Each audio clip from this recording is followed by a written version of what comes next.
So we'll get going here. This is just my title page, but I just wanted to show you guys a picture of what we're doing in our truck barn. These are vinyl stickers that I have on there. This is just a reminder before my trucks roll out. It's big, it's bold, do a pre-trip. So if you can find some way to put it in front of their face as a reminder, um, it's just that little extra something. So we'll get started here. The when and why of why we do pre-trips. You'll see on here as a truck driver performing a CDL pre-trip inspection, one of the most common and repeated tasks you will complete, given the necessity to do one at the start of each day, every 24 hours, and anytime you pick up a new trailer and after all 10-hour breaks. Another one that I notice people seem to forget is when you change drivers. So let's say you have a driver who has a medical buggy or a CO2 truck or whatever it may be. He jumps in, does a pre-trip at the beginning of the day, and then another guy jumps in to go do a hot shot. That's a new pre-trip every time. Doesn't matter if it was already done. If you have a new driver, got to be a new pre-trip. Pre-trip inspections allow truck drivers to ensure the tractor and trailer are safe to operate before hitting the road. Failure to take the time to complete a pre-trip could result in dangerous situations for both you, the driver, and the motoring public.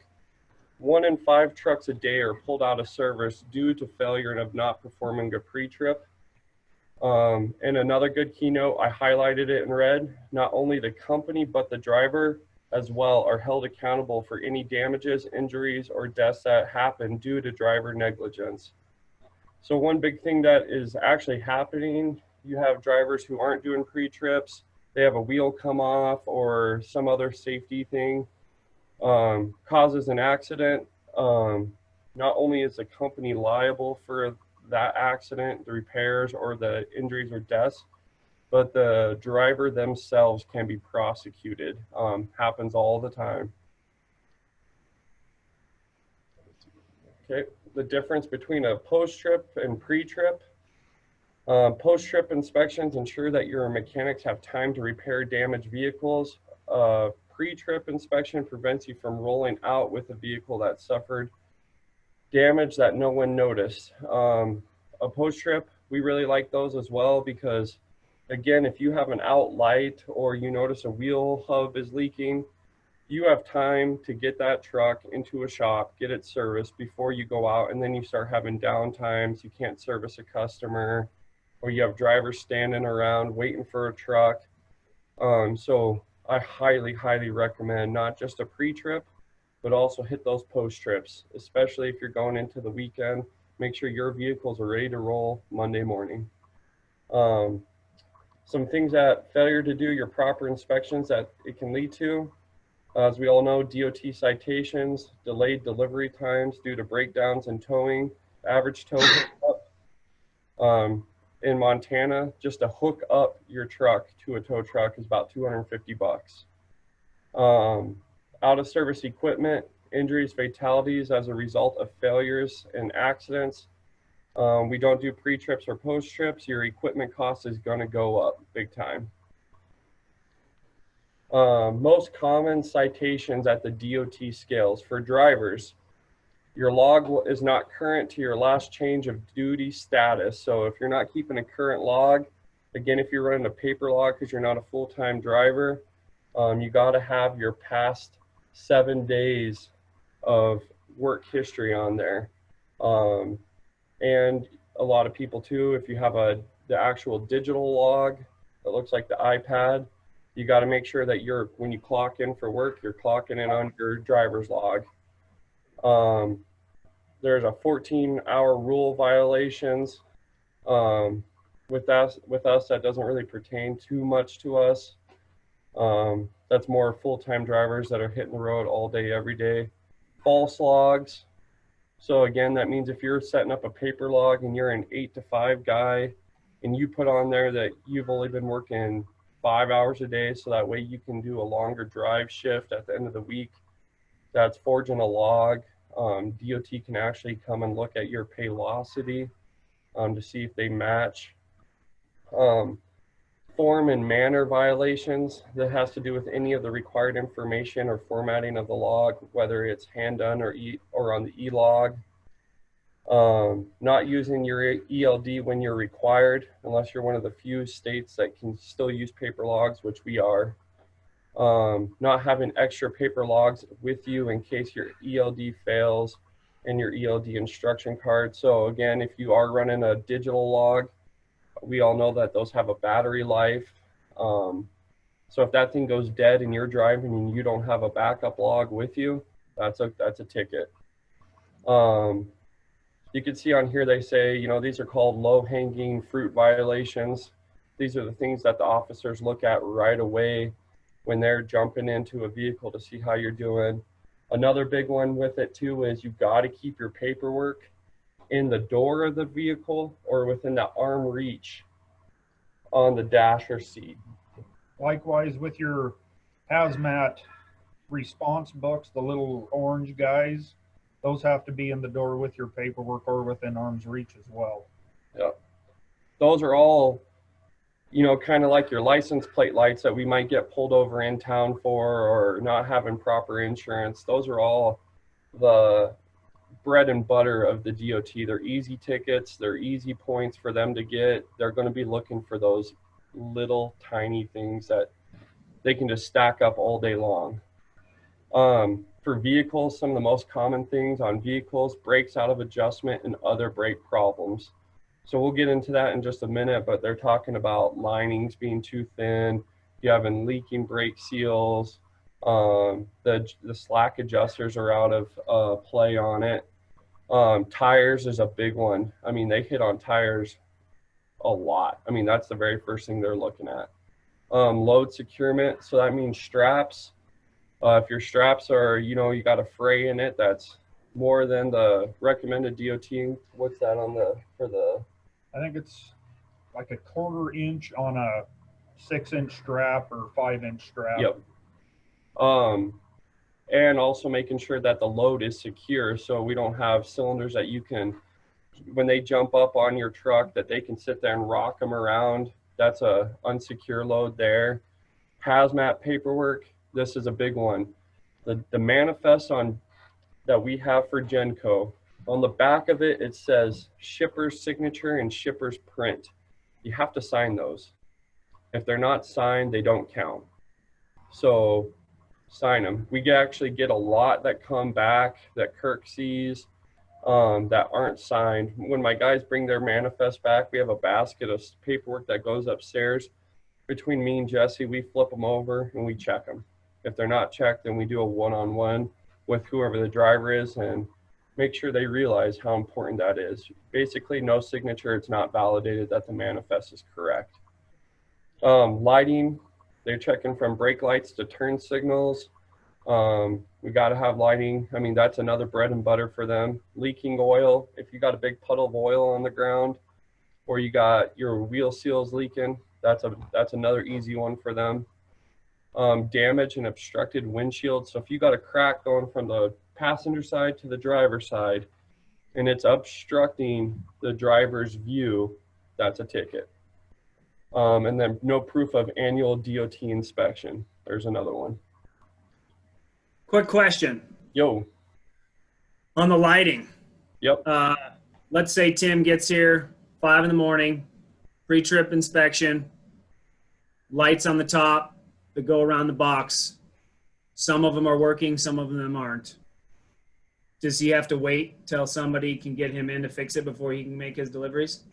No, so on your pre-trip there, unless it's like an actual brake light or an actual, you know, real safety light that could cause safety concerns, on your pre-trip, you'll see at the bottom, it'll say any defaults that the driver has noticed. Yep. So he has a certain amount of time within that day before his next trip to get it fixed. And so when you guys get it fixed, let's say he does it himself, you can sign off on the bottom that you witnessed that it was fixed and that you authorize that that truck is ready to go back on the road. But if he takes it into a shop, he needs to have the mechanic sign off that that defect was solved and repaired. Okay. Does that make sense? Okay. Yep. So these are all slides, but I'm going to be sending you guys all out a video that actually walks you through a good pre-trip that your drivers can watch. But these are just basically what a driver needs to be looking at before each pre-trip.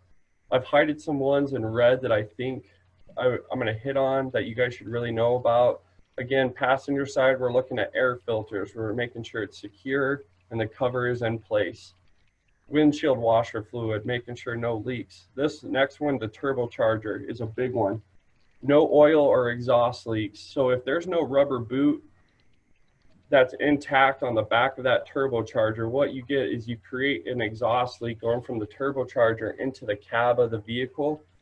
DOT loves this one because what happens if you get diesel exhaust going into the cab, you create a suffocation problem for the driver.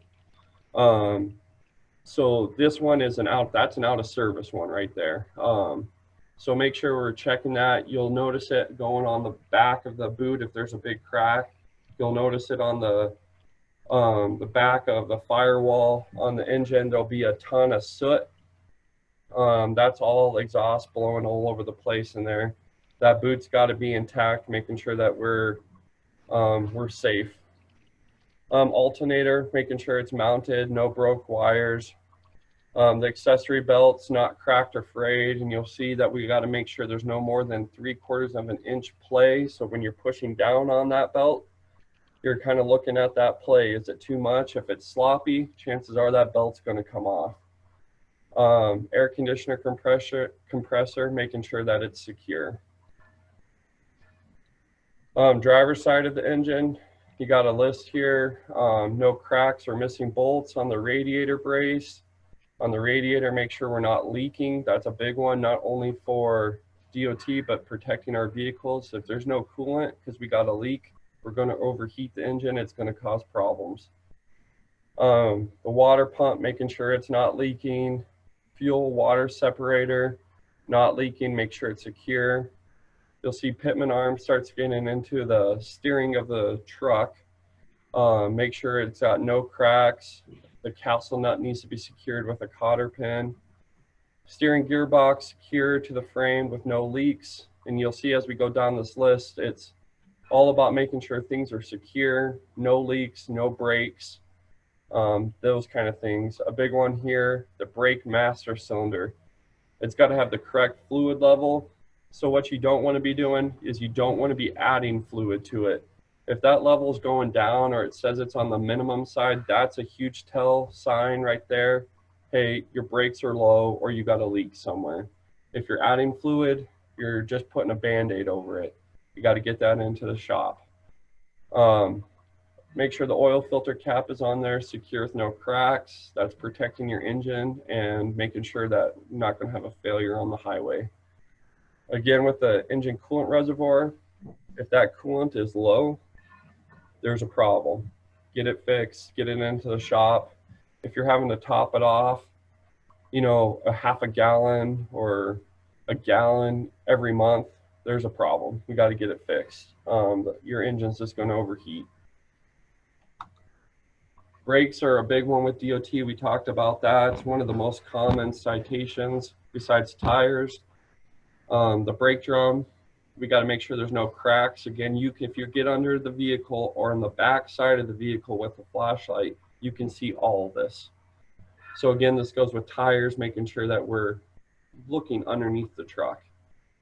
Brake linings, make sure there's no cracks or damages. DOT does get on the ground and check your brake linings very frequently.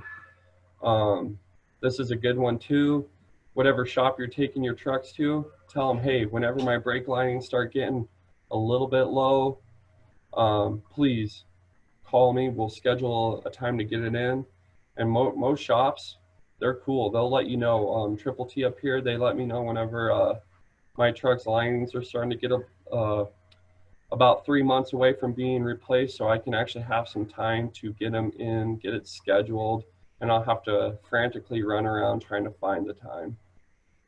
Inner oil seal, the seal itself is not visible, but if it's got leaks, you'll know. it'll start dripping and it'll start leaking down. So that's a big one.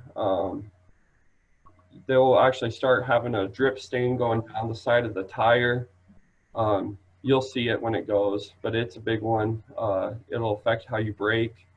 So we got to get that one done. Slack adjuster, proper angle to the brake chamber. It's got a clevis and a cotter pin intact on it. So make sure that you're seeing those components in there. Brake lines, same with like our cars, you know, we don't want to see any bulges, cuts, or any loose fittings on it. That's going to be a bad day for everybody. Brake chamber, make sure that the mounting bolts are secured. Wheels and tires, they're pretty good about inspecting these, and these are quick to inspect. They kind of have an ABC reminder on them. You want to look for abrasions for the A. B, you're looking for bulges. C's, you're looking for cuts. If you can see any of those three things on there, it's a good idea to get them to your local tire store or whoever's working on your truck for tires, and make sure that they are safe, or if they need to be replaced, get them replaced. Have someone, we have Waylon that comes to our sites every Friday. He walks around, he has a big old hammer and a pressure gauge. He smacks the tire to make sure it's looking good, and then he checks the pressure. So if you could set something like that up, it'll actually help you guys in the long run. More eyes on it, the better. Tread depth, it's a good idea just to be a 5/30 seconds min. DOT really starts getting pissy with it at about 4/30 seconds. They're going to start issuing citations on it. Obviously, wheels not cracked or bent. Hub oil not leaking out of the center of the hub here. Oil seals not leaking. Valve caps, so the little thing that you air up on your tire, the little black caps, they've got to be on there. No lug nuts missing. No streaks or shiny areas so that they're not loose. So if you have rust dripping from your lug nuts where it looks like it's coming right behind the lug nut, moving down the side of your wheel, that's a good telltale sign right there that you have loose lug nuts, because water's getting behind them. Jesse's got some. And then another thing you want to watch for, especially on drive and steering tires, are cupping. You know, if they're wearing uneven or looking kind of wavy on the outside of the tread, it might not be a bad idea to go in and have it checked. There might be an alignment issue or something to that nature, you know, because the last thing you want to do is have a steer tire blow out on you when you're loaded. Okay. Again, it's a lot of information, especially if you're not a driver, but right after this call, I'll be sending out a video and this PowerPoint so you guys can pass it to your drivers. Like Jesse said, alignments, they're all brought together by steering axles. So we're checking that steering axle suspension. Again, if we got a problem with any of these components, you're going to get that funky looking tire up front that will actually cause a lot of steering problems. I know it sounds like a no-brainer, but if you got a cupping tire, your steering wheel is going to be walking all over the place. You're going to feel like you have no stability driving. If you start losing stability, we're going to have some problems going down the road with the weight and the hazmat that we carry. So most of this stuff here, you're going to be looking for no cracks, no oil leaks, making sure everything looks secure. Again, if you got water dripping down from behind the bolts and stuff, we got loose hardware on there. We need to make sure we take a look at them. A big one is the airbags. That's what holds all of our weight. So we need to make sure, you know, it's not cockeyed in there because it broke loose going down the road. And you'll hear an air leak too on it if they got one leaking on there. So those are big on your pre-trip right there. Rear suspension, kind of moving the same thing. We're looking for no cracks, no breaks. We're making sure those airbags, as we have that vehicle started and inflating in the morning, we're looking for fully inflated secure mounts on it. We're making sure that the shocks are secure. and that there's no leaks dripping down them. If they got a bunch of oil buildup on those shocks need to be replaced. They're leaking. As we get into the cab here, this is where they're looking for broken mirrors here, making sure that they're secure. If they're flapping in the wind because they're really loose, there's no way you can be checking your points on while you're driving. Where they're making sure that there's no damage to your doors, that the glass isn't broken, the hinges are secure. Here's back to the lights. They all need to be working and fully function. Again, if you have some lights out, it's got to go on that pre-trip notes so that they know that you're doing it. The last thing you want to do is roll up to the DOT scale, have 5 lights out, and then on your pre-trip, you put everything's working fine. Now, again, in real world, a light can go out while you're going down the road. So, but if you're accurate in your pre-trips and we have that reputation going through the scales, there is that kind of coercion there that they will understand, hey, we know you guys do well on your pre-trips. You guys had a light go out driving down the road. We're going to let it fly. It may just be a marker light or whatever. But we have had Chet go down the road when he first started, and they actually had him hold the brake pedal, and they counted to 10, and one of our brake lights got dimmer as the seconds went on, and they're like, that light's going to be going out soon. We're not doing a citation on it, but you guys need to get it fixed. So those are things they are looking at. The steps, they need to be mounted and secured. Battery box mounted and secured with cover latch. The DEF cap needs to be secured on there. This next one I've seen actually a lot in Genco trucks. Fuel cap / tank, gasket in place, vent in place, chain secured, cap to the tank. I've seen it where I don't know if the cap's not getting on there good, or we just like to overfill our fuel tanks a little bit. If we're not getting the cap on there, you got diesel fuel running down the side of those tanks. We need to make sure we're getting the cap on there. If there's a failure in the cap, we need to get it replaced. Side box secured, safety triangles in place. You got to have your fire extinguisher mounted, your safety triangles. There is a rule that if you have flares, you don't have to have safety triangles, but know what you're hauling, because if you're like Chet or Jesse and you're driving the O2 truck around, you cannot have flares. Since it is an oxidizer, it has to be triangles every time. So just know what you're driving, and a little common sense will go a long way there. We're almost done, guys. Drive shaft and rear frame, make sure that the drive shaft and rear frame are all looking good, intact, no cracks. The drive shaft, you're looking to make sure the U-joints right here, they're not missing any bolts. They're not slouching. They're not hanging down. There's no play in it. By play, if you can get up underneath it and lift it up and down and it's rocking, there's something wrong with that drive shaft.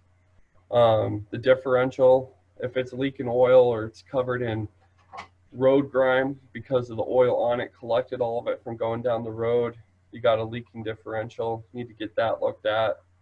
And the frame, making sure that it's straight, no uncertified welds. So if you hit something and you don't take it to a certified frame shop and you have a bunch of welds all over the side of that frame, they're going to pull that truck out of service. So these are just, they're quick things to look at, but this is what they're looking at. They're going to make sure that your gauges inside of the truck are working. They're going to kind of pressure or test all these, make sure your tachometer is able to go up between the 1,000 to 1,500 mark. They're looking to make sure your water temp, that you're keeping your temperature in that 180 to 205 degrees. This is a hard one.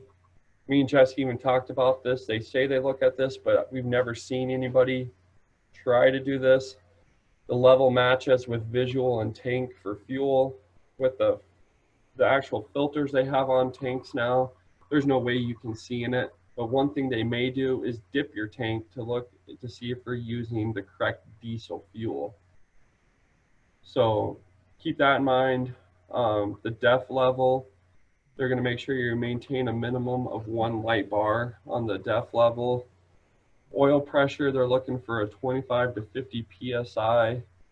Speedometer, we've never seen them check to see if you can go 0 to 60.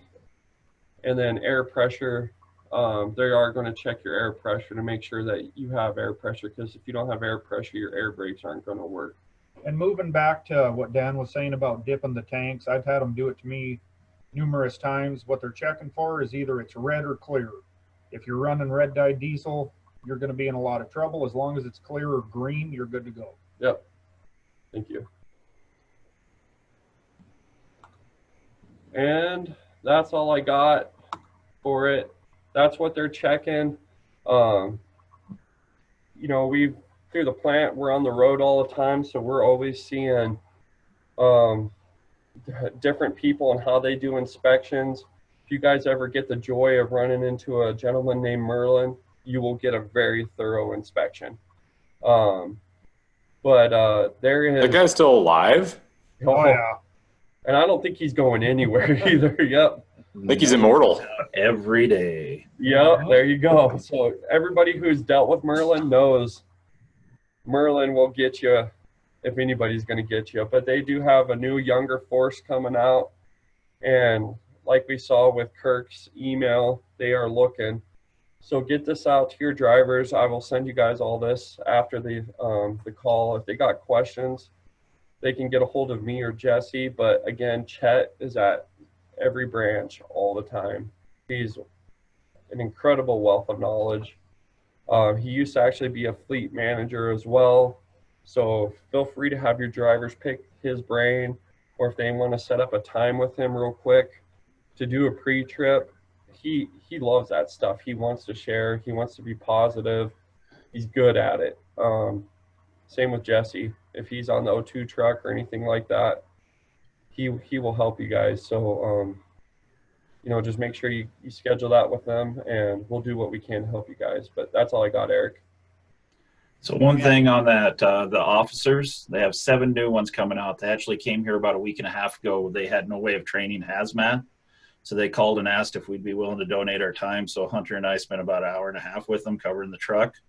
So hopefully that shows the new officers we're on top of our game, and they'll leave us alone a little bit there too. So it was a pretty fun class to teach. And the biggest thing when we're going into this, and they're going to be very tedious during this time, to make sure your drivers know, do not get mouthy with them, even if you disagree. It's better to, Kirk can go back and he can file a contest or whatever you want to call it with the DOT and say, hey, we disagree why we got this citation, and they can pull it off of our points later. The second you get mouthy with them or you start being disrespectful, you better hold on, because they're going to take you for a spin.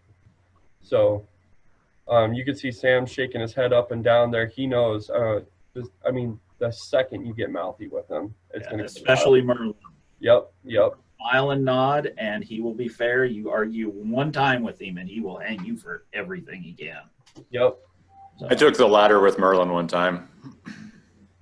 Yeah. Is that the 9-point thing? Yeah, so this, guys, this is incredibly important. I mean, we are in the distribution business, so it is incredibly important that we follow the rules, we operate in safe vehicles. We want our guys getting home in one piece. If we've got blown tires, if we got brake leaks or things like that, and we're carrying tanker loads or truck loads, that really puts our employees at risk for hurting themselves and hurting others. And so this is just something, this is the blocking and tackling, guys, that we need to do just to stay in business as a bare minimum.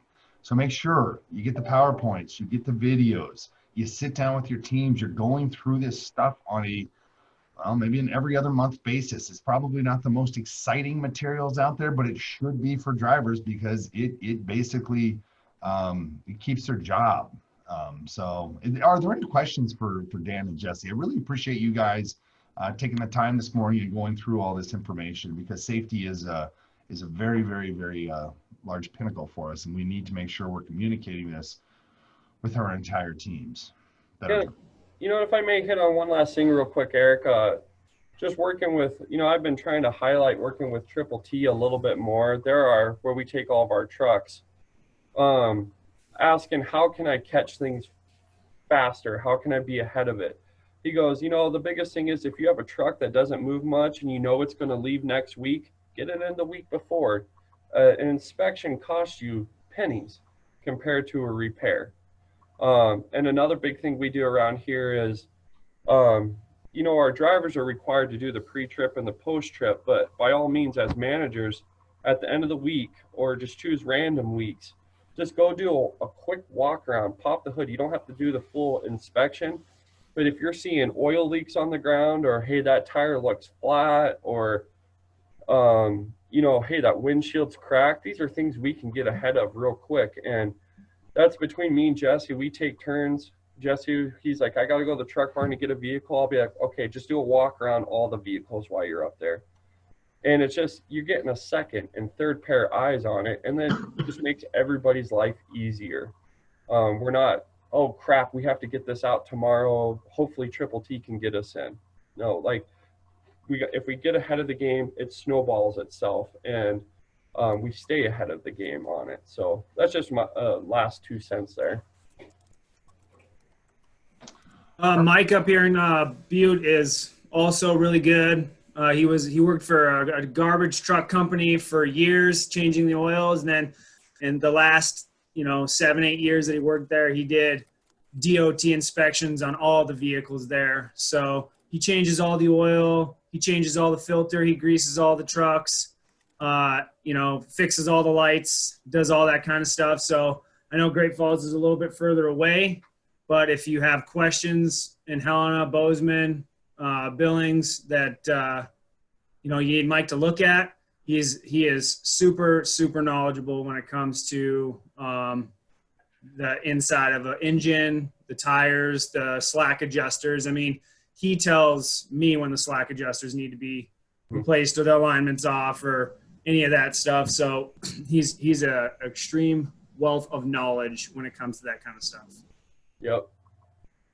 And another big one, it's pretty small, but it's very important, not only with our over-the-road trucks, but all of our pickup trucks everybody drives, is know your service intervals. Mm-hmm. If you're unsure, like in the big delivery trucks or even your pickup trucks, if you open your owner's manual, it'll tell you every 30,000 miles you should have this done. Your oil changes, especially in the bigger trucks, will be a little like 7,500 to 10,000 miles. Know your intervals. It's way better to service them sooner than later before you run into bigger issues.